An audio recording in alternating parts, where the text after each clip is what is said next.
Assalamualaikum warahmatullahi wabarakatuh. Waalaikumsalam warahmatullahi wabarakatuh. Alhamdulillahirabbil alamin wassalatu wassalamu ala asyrofil mursalin sayyidina Maulana Muhammadin wa ala alihi washabbihi ajmain amma ba'du.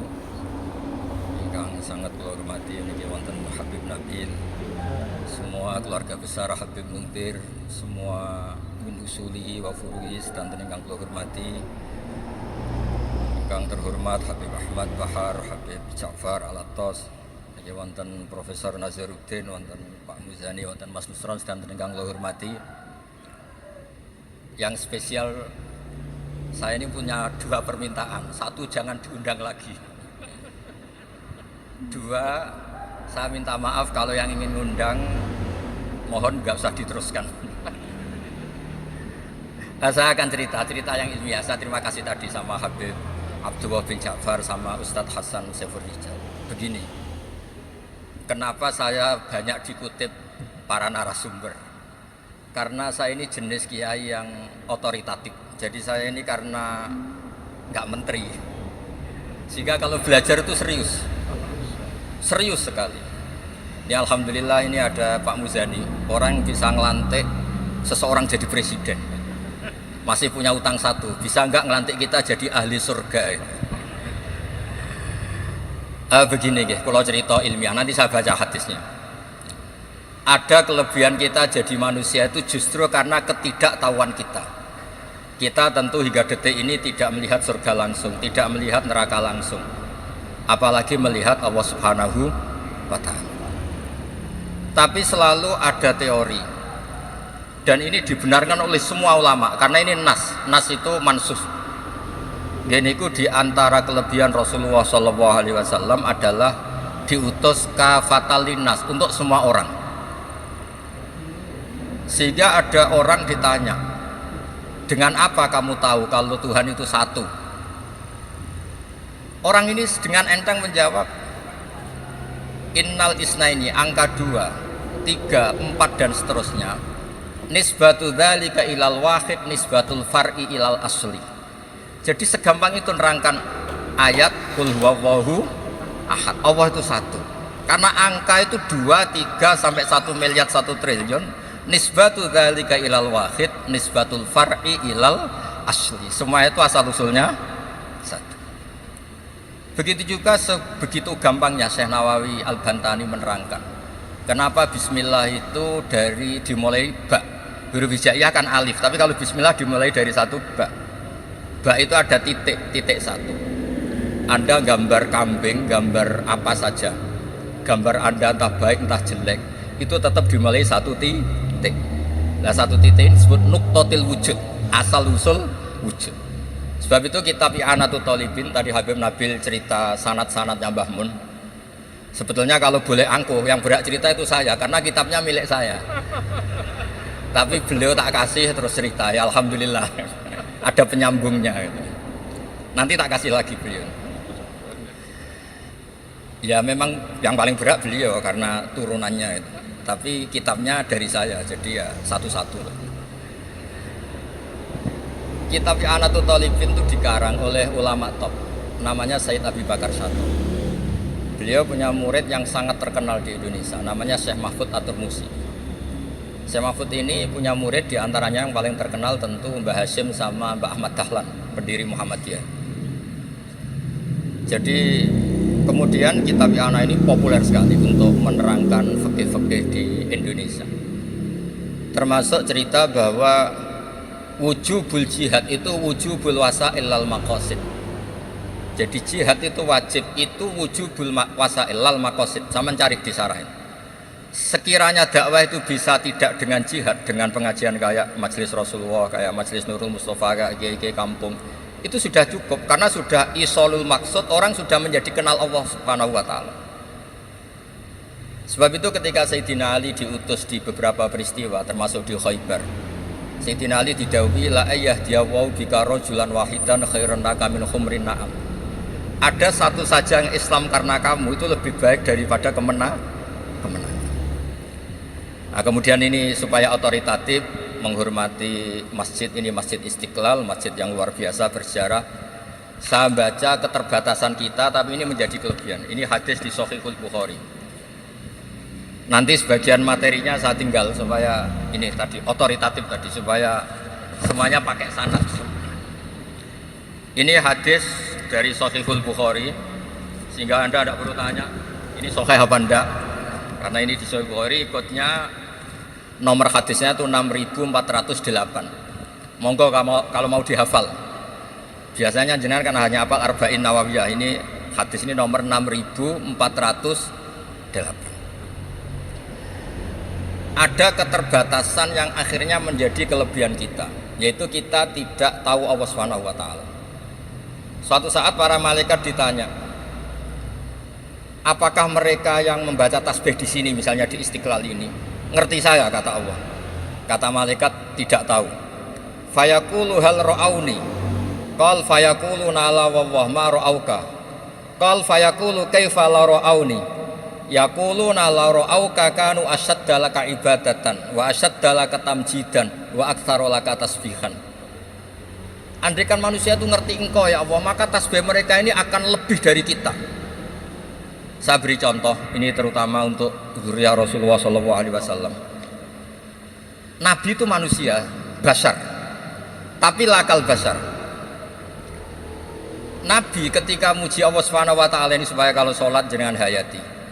Misalnya pertama muji begini. Lakal hamdu mil'us samawati wa mil'ul ardi. Kebanyakan di Jawa memang baca pakai rofaknya mil'u. Tapi di beberapa sanad dibaca mil'a, itu urusan i'rab lah. Engkau itu saya puji seluas langit dan bumi, seluas langit dan bumi. Seluas langit dan bumi itu enggak keren. Karena langit ini tetap mahsurah, as-samawat ini apapun luasnya langit itu tetap terbatas. Bumi apapun luasnya juga terbatas. Apa yang diteruskan oleh Rasulullah SAW? Wa mil umasyi'ta min syai'im ba'd.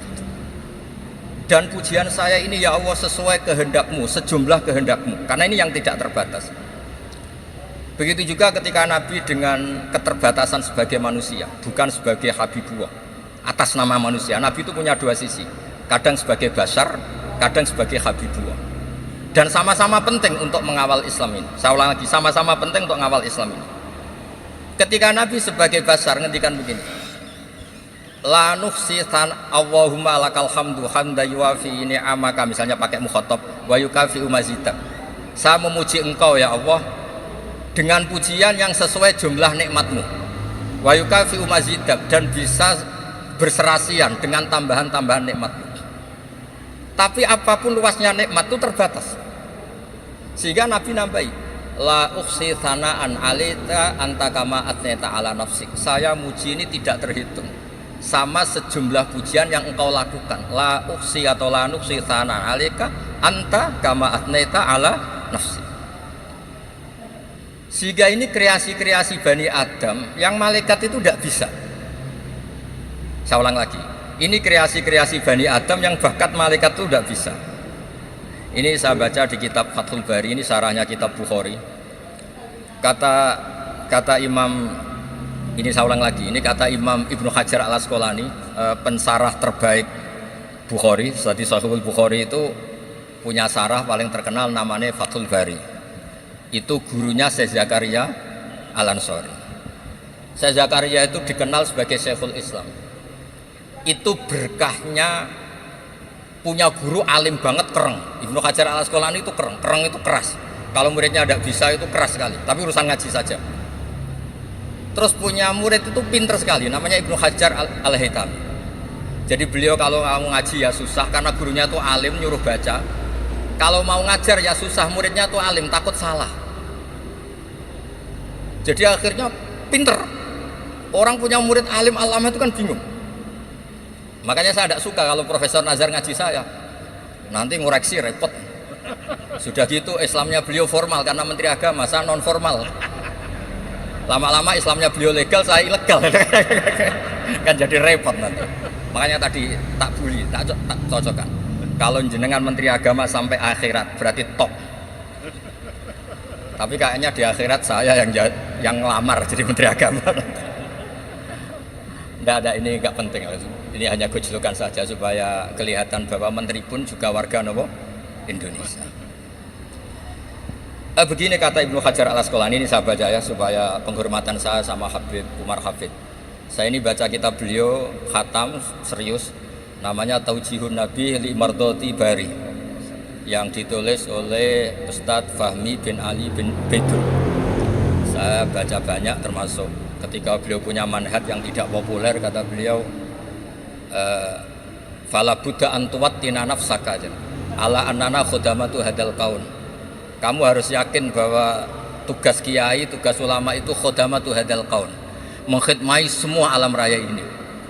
Dan jangan pernah putus asa, misalnya melihat non muslim terus kamu putus asa, ini non muslim enggak. Bisa saja suatu saat rubbama aslama fakhasuna islamu, bisa saja dia Islam fakhasuna Islam. Nah, ini wirasah nabawiyah, karena dulu Nabi ketika dari kampung Abdi Yalil dan disakiti, malaikat Jibal itu usul supaya kampung itu dihabisi, kata Nabi apa? La bal arju ayukhrijawah min aslabihim ma ya'budu wa la yusyriku bihi syai'an. Bisa saja bapaknya masih kafir, anaknya Islam, cucu-cucunya napa? Islam. Kayak apa Nabi itu? Rojaknya Masya Allah. Nah kemudian ini kembali ke tasbih tadi. Kata Ibnu Hajar Al Asqalani, yukhadu min hadal hadis anna dzikral hasil min bani adam a'la wa asyrafu min adzikri al hasil min al malaikah li husuli dzikril adamin ma akasratis syawaghil wa wujudis sawarif wa sudurihi fi alamil ghaibi bi khilafil malaikati fi dzalika kulli. Jadi kita ini enggak melihat Allah langsung, enggak melihat surga langsung, enggak melihat neraka langsung. Tapi cara kita zikir, wis nek wis di neraka yo nangis tenan. Padahal yo ora mesti mlebu neraka, lha nangis tenanan. Kayak apa iman kita? Nah, iman seperti ini sesuai kriteria awal sing dikersana Allah, alladzina yu'minuna bil ghaib. Maka andekan saya ini kok dikasih mukasyafah sama Allah untuk melihat surga, saya milih enggak melihat supaya ngikuti yang tetap ghaib. Nanti kalau saya melihat langsung kemudian iman, kata Allah, akeh tunggali aku iman mau melihat itu. Jadi kadang-kadang keterbatasan kita ini penting. Makanya masyhur Nabi pernah ngendikan tuba liman ro'ani wa amanabi, tapi wa tuba liman lam yaroni wa amanabi. Kalau orang melihat saya kemudian iman itu biasa. Ini orang zaman akhir tidak melihat saya tapi iman. Kadang-kadang itu enggak lewat Habib yang ganteng itu enggak, lewat Mudin. Mudin di kampung rapati di duit, ini aku mulang tauhid ya mandi. Islam itu digawa Habib ya mandi, digawa menteri ya mandi, digawa Mudin ya mandi. Karena Islam itu kafatal, napa kafatal. Nah yang nggak dipunyai malaikat adalah tadi seperti cerita saya tentang Imam Amudi. Segampang itu. Makanya di tradisi pondoknya Mbah Maimun itu ada tradisi qaddimid dirayah ala riwayah. Logika riwayat itu penting karena itu menjadi nyaman. Ya kayak tadi, Allah itu satu. Ketika kita berpikir angka 2, 3 sampai sekian miliar, sekian triliun, nisbatu dzalika ilal wahid, nisbatul far'i ilal asl. Semua itu dibanding angka 1 adalah cabang. Gambar kayak apa ruwetnya, dinisbatkan asal usulnya mesti satu nuktoh, yaitu satu titik. Nah satu titik ini kata pengarang I'anatul Thalibin, bi kana makana wa bi yakunu maya. Nah kemudian terakhir ini enggak boleh lama-lama. Kalau lama-lama nanti sampean pinternya nyanyi saya. Jadi sudah. Tapi enggak apa-apa lah. Saya ini termasuk kiai yang sudah diundang. Ini termasuk Pak MPR, enggak boleh ngundang saya. Pak Nusron apalagi enggak boleh. Itu kalau di kampung sama saya hormat, kalau di sini kok kayak menteri gitu. Menteri betul tapi. Lawan gurunya dia itu teman saya gitu. Jadi tanya ini kalau enggak percaya. Makanya kalau sama saya beliau cium tangan, saya sebetulnya ya nggak siap dicium tangan menteri itu nggak siap. Apalagi dihormati Pak Nazar nggak siap, nanti dikira minta haji malah repot. repot. Saya ini tadi bisik-bisik itu urusan ilmu tasawuf, nggak ada urusannya dengan haji, nggak cocokan. Kenapa beliau suka ilmu tasawuf? Saya kan sering lihat beliau ceramah di TV, katanya obat Gus obat. Orang kalau belajar tasawuf kan kepenak itu, kayak wis ahli swarga kan kepenak di tasawuf itu kan mak. Sekarang saya cerita tentang ini karena bidang yang saya tekuni. Ada kitab tentang Ulumul Quran, namanya Al-Mufradat fi Gharibil Quran, dikarang oleh Ar-Raghib Al-Asfihani. Ini kitab luar biasa. Di situ hanya cerita lafat-lafat per kata. Saya tadi sebelum kesini ngajar dulu di pondoknya Beki, Baitul Qurannya Pak Kures, karena memang saya termasuk pengajar di sana. Artinya kalau saya sering ke situ, jangan iri, memang saya termasuk pengajar di sana. Termasuk pengajar yang keren. Keren itu artinya pakai referensi, bukan asal. Begini kata kitab itu. Rasulullah SAW itu kan punya nama Muhammad, orang yang banyak sikapnya atau semua sikapnya terpuji. Termasuk ketika sebagai manusia, sama lagi termasuk ketika sebagai apa? Manusia. Sebagai manusia aja Nabi gak pernah salah. Begini kata kitab itu. Nabi-nabi yang keren-keren itu, sama lihat di Ahadits Syafa'ah, itu masih egois. Ketika ada haulul mauqif, ada prahara mauqif, itu semua Nabi bilang nafsi, nafsi, nafsi, nafsi. Ketika dimintai syafaat bilang nafsi, nafsi. Tapi Rasulullah SAW itu beliau ngendikan ummati, ummati. Dan beliau ketika dimintai syafaat, kata beliau, sudah, analah, saya bisa memberi syafaat. Kata beliau, fa'akhirru lillahi ta'ala sajidan fayaqulu li ya Muhammad irfa' ra'sa wasal tu'tah wasfa'tu syaffa'. Kayak apa hebatnya Rasulullah SAW? Umumnya para nabi melihat akhirat itu sudah akhir dari semua amal. Itu menurut Nabi Muhammad gak keren. Allah itu gak bisa didikte akhirat. Allah itu Tuhan, tetap yaf'alu ma yas. Jadi gak bisa misalnya sudah akhirat orang nyuwun sewu terus tanya, ya Rasulullah, ini sudah akhirat kok jenengan sujud bareng ini gimana? Ini sudah nggak darul amal tapi ini darul jaza. Tidak bisa. Akhirat nggak bisa dibatasi. Karena akhirat nggak bisa membatasi Allah, Nabi tetap dengan rileksnya minta sama Allah. Fa ahmaduhu bima hamida allamani ya rabbi. Kemudian saat itu saya muji-muji Allah dengan pujian yang luar biasa. Terus kata kitab itu, fa Muhammadun Ahmadu min ghairihi. Makanya beliau punya nama Ahmad. Ahmad itu afal tafdil, bukan fi'il mudhari' waqi' mutakallim. Ini pernah madrasah dulu di Qudsiyah. Tamat. Alhamdulillah.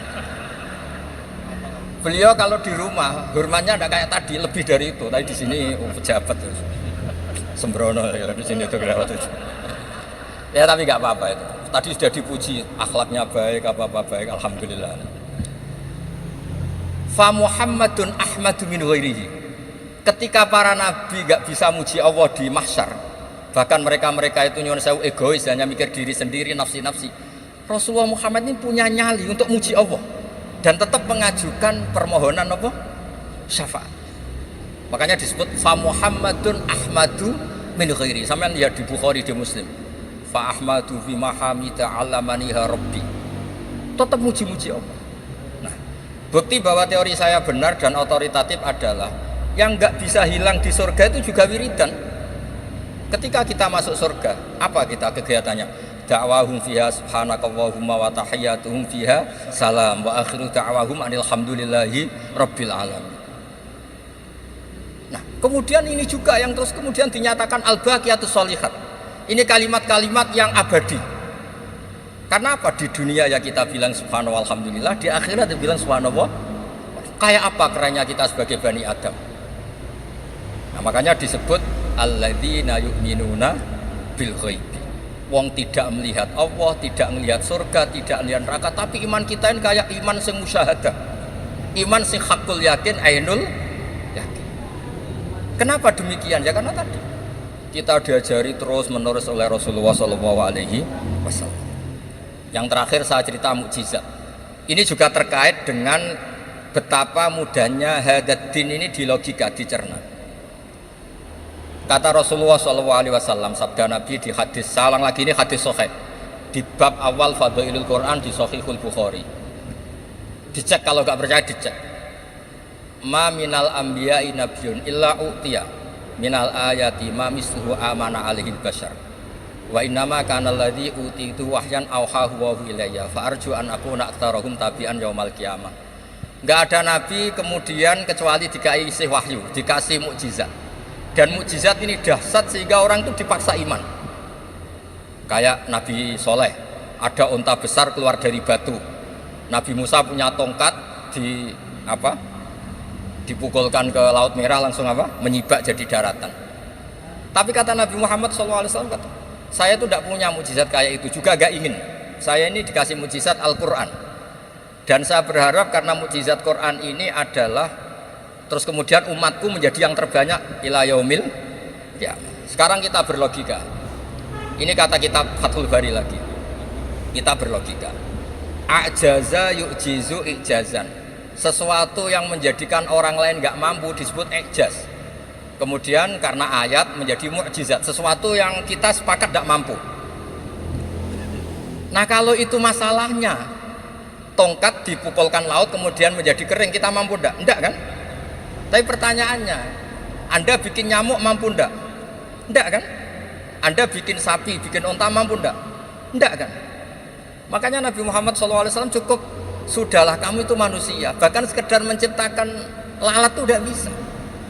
Inna wahala yastahi ayyadriba masalam ma'aba'udatan fama fawqah. Kemudian mukjizat ini sama Nabi dicontohkan hal-hal yang keseharian kita. Wa min ayatihil lailu wan naharu wasyamsu wal qamar. Sekarang peristiwa laut dibelah Nabi Musa dengan matahari yang enggak pernah turun mesin, itu keren mana coba? Keren matahari yang enggak pernah turun. Terus kata Ibnu Hajar Al-Asqalani, li'annal mu'jizat al-madiyah kanat khisyatan tusyahadu bil absor kana qati soleh wa asa Musa wa mu'jizatul Qur'an tusyahadu bil basirah fakana man yattabi'uhu atau yatba'uhu li ajliha aksar fa innal ladhi yusyahadu bil absor yang qaridu bingkiradi musyahidihi wal ladhi yusyahadu bil basirah bakin, ya saya ulang lagi, bakin, ya bagian terus disaksikan orang sing ja'a badal awali mustamirron. Begini logikanya, mukjizat kayak nakoti soleh atau aso Musa yang terkenal. Saya andaikan jadi umatnya Nabi Musa terus dikasih tongkat itu, terus bisa apa coba? Ketika kita punya utang disuruh nyaur, ya nggak bisa dipakai jaminan kan. Sudah gitu orang tanya ini asli apa enggak, kalau asli buktikan, kan ya repot. Tapi kalau kita jadi umatnya Rasulullah SAW ditunggoni Quran, punya banyak masalah resepnya sabar. Kalau nggak bisa sabar ya nyari kiai-kiai tukang ijazah nak menodongannya mandi. Karena orang mensifati Allah itu macam-macam. Makanya saya pastikan nggak ada agama yang mengajarkan rasional kayak agama Islam. Makanya liqaumi yaqilun liqaumi yatafakkar. Coba misalnya nyamuk. Kamu bikin nyamuk tidak bisa kan? Nyamuk punya organ tubuh kecil, organ tubuhnya punya urat. Kamu mikirnya kayak apa? Sekedar bikin patungnya saja tidak bisa, apalagi bikin nyamuk. Jadi untuk mengakui kudronya Allah yang tidak terbatas dan kita lemah, itu udah usah nunggu peristiwa kayak terbelahnya laut. Cukup wa ma min dabatin fil ardi wala ta'ir yatiru bi janahihi illa umamun amsalukum inna fi khalqis samawati wal ardi wakhtilafil laili wan nahar, seterusnya la ayatil liqaumi yaqin. Nah, gara-gara pola yang diajarkan Nabi itu ila yaumil qiyamah orang tetap Islam karena nyaman dengan kepastian mukjizat ini baqiyah ila yaumil qiyamah. Itu kayak apa baiknya Nabi. Makanya saya suka tadi burda yang dibaca. Ada ulama kayak Muhammad bin Said Al-Busiri yang ngarang burda. Itu kalau berpikir itu sederhana. Ngeten lho Gusti, malah nerangno pangeran. Lama da'awa da'ina li ta'ati bi akramir rusli kuna akramal umami. Ngeten lho Gusti, karena Rasul Muhammad itu terbaik, ya logikanya umatnya juga terbaik.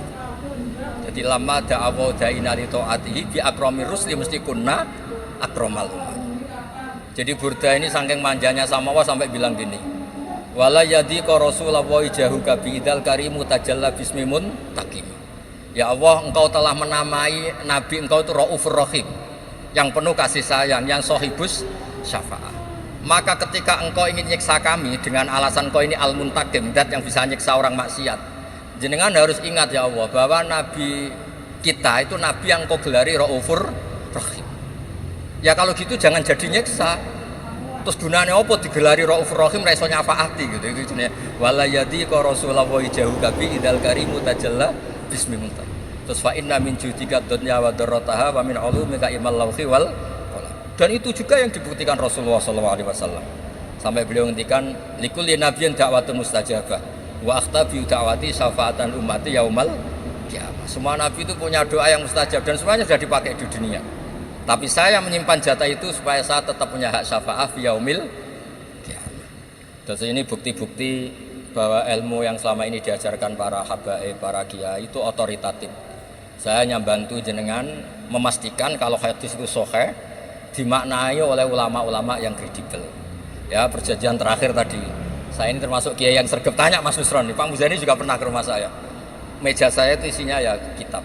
Habib Nabil pernah ke kamar isinya kitab. Jadi kalau jenengan ngundang saya itu berhadap-hadapan sama hukumnya Allah, yaitu ganggu orang belajar gitu aja. Assalamualaikum warahmatullahi wabarakatuh.